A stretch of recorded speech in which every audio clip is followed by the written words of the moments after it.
News. Time to go in depth. Police and the FBI are trying to figure out what motivated a man in Coeur d'Alene, Idaho to set a fire and then ambush the firefighters. Joining us live in studio with his reaction is John Smith from our sister station, The Arrow. But, John, you're also the spokesman for the North Tooele Fire District.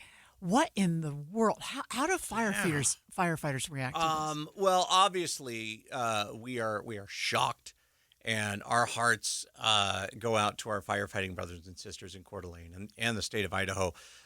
We here, particularly in the mountain region of the western U.S., we are all a big family when it comes to wildland firefighting. Mm-hmm. You know, we help Idaho out, they help us out.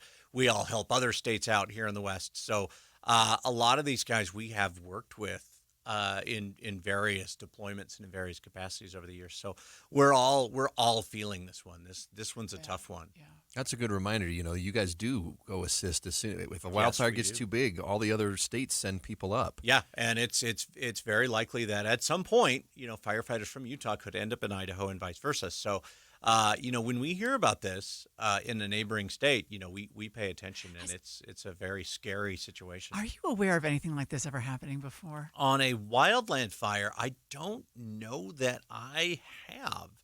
Now, we have seen this, you know, particularly during civil unrest. We've seen firefighters getting shot at. You know, the LA riots were a big one, but the 92 ones, not the several that have happened since then. But and many fire departments, including my own, we have ballistic vests and helmets that we have access to for situations because we respond to emergency medical calls, and a lot of times we'll have to respond to dangerous situations. But on a wildland fire where we are out in the open, we are exposed for miles in every direction, this isn't something that we deal with. Yeah. I will say, I mean, we are aware of, because a lot of the fires that we fight, particularly in my region in Tooele County, a lot of the fires that we fight are started by target shooters, people out recreationally shooting. Their guns in the area. And using their guns legally and lawfully. But, you know, sometimes fires happen and we have to go and respond, and we are aware that there are guns present. And I can't think of any time that we have taken extra precautions around firearms other than the general safety. You know, don't go down range. Make sure you know where everybody's at. That type of thing. Mm-hmm. But as far as like a threat is concerned, I don't know that we've ever dealt with this. I mean, you can't just have that in your mind when you're going out to fight a wildfire, right? I mean, one of the things that we do here in Utah, and I don't know what the protocol is for Idaho, but generally, if there's a fire call, law enforcement is either on scene or very close.